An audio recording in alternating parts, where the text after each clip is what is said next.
Don't video me. I'm a rare person. Bisa ikaw na wala. Parang bakala.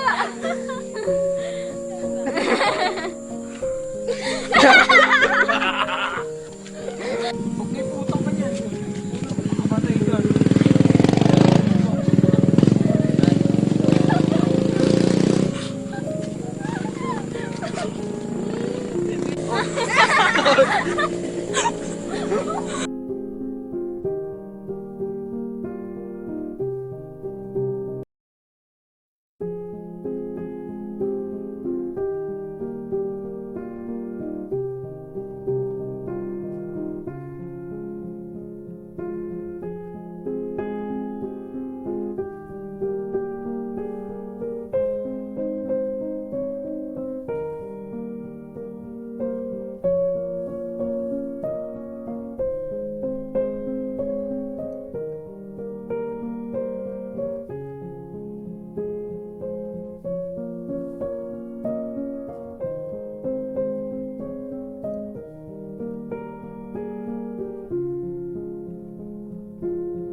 Dream bigger dreams.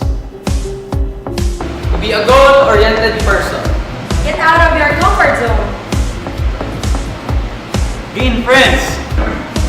Discover your hidden talents. Know your true identity. Develop leadership. Strengthen your weaknesses and build up your confidence. Develop teamwork. A visionary. Find your purpose in life. Become a visionary. At ang pinakamahalaga, nais namin makilala mo si Lord at magkaroon ka ng napakaganda ng relasyon sa Kanya. At sa pamamagitan niyan, we can be more than conquerors. Just I am. I am. I am.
Hello everyone, ako si Vince.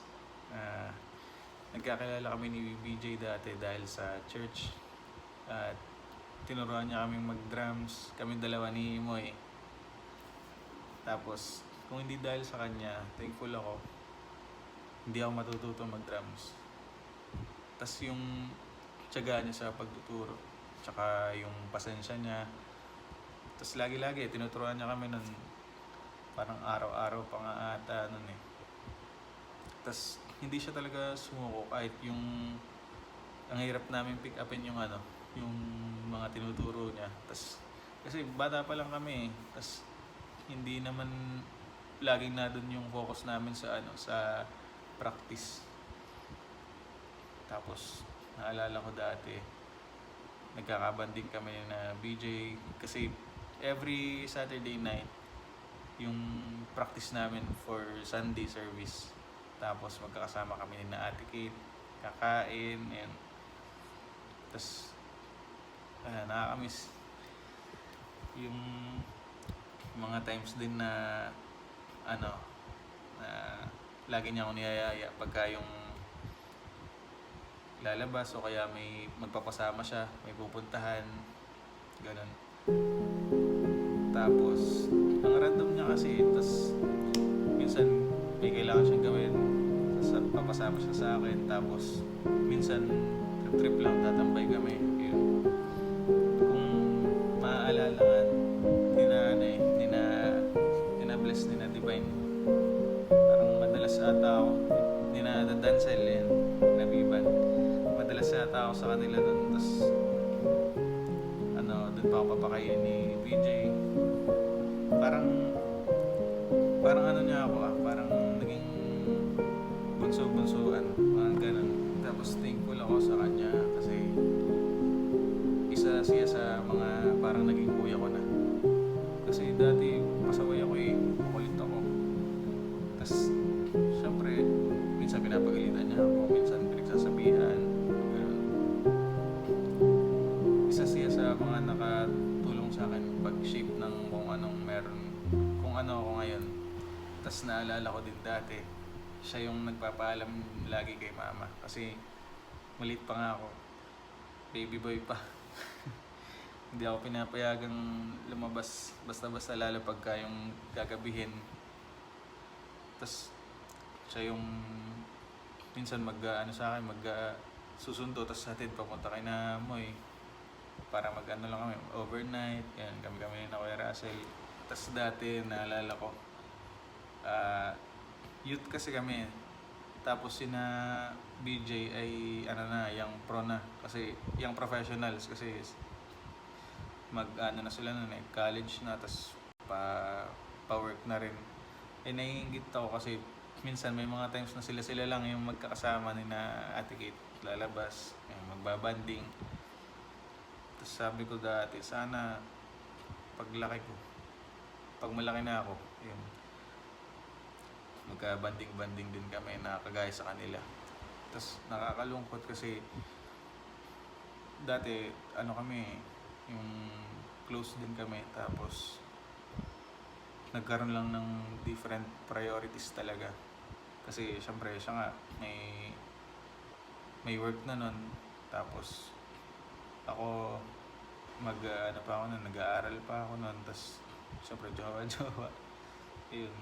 Tapos naalala ko dati nagkaroon pa kami ng tampuhan yan kasi yung sa instrument, basta sa music din yun, related sa tugtog eh. Parang nakalimutan ko ata yung sa instrument. Ayun, simula nun hindi kami masyadong nagkasama, ganun. Hindi namin masyadong nagka-banding. Nung naging unexpected, naging ka-group ko si Dancel, si Vivan sa Morong All Scooter. Tapos nagulat ako pagpunta ko, nagyayaya lang si Dancel. Nag-share siya ng live location, tapos pumunta ako. Tapos nagulat ako, dito lang din, kina BJ lang din. Tapos ayun, natutuwa ako kasi nakikita ko si BJ, parang okay na siya. Kasi dati, medyo sad yan si BJ. Hindi ko lang alam kung paano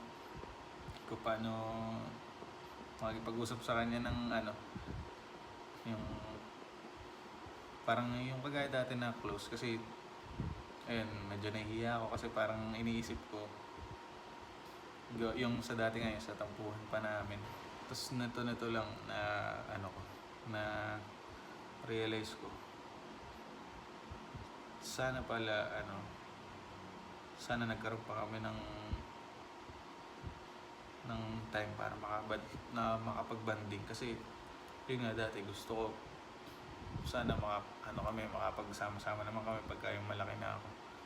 Tapos yung kwentuhan, ganun. Kasi dati wala naman sa isip ko yung kumbaga yung parang matured ba na friendship. Wala pang sa akin na ganun. Tapos yun, nanginayang ako kasi ang agang nawala ni BJ. Di man lang kami nakapag-banding ng yung maayos ba, yung aalis, yung kagaya dati. Kung kailan na ako, malaki na ako, yun. Kumbaga parang magkuya banding din. Ito masasabi ko sa iyo, BJ. Malaki na si Bentong Steel. Kaya ko na buto ko. Kagaya ng lagi mong tinatanong sa akin dati. Kaya mo na ba buto mo? Mamimiss kita. Hindi lang ako masyadong makapag-express ng pasalita. Hindi ako masyadong construct ng sasabihin, pero malaki yung naging impact mo sa buhay ko, sa buhay namin. Namimiss ka namin.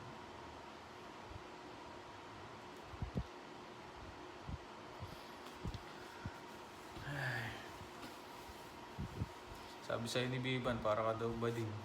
Naka-makeup ka daw. Bye, BJ.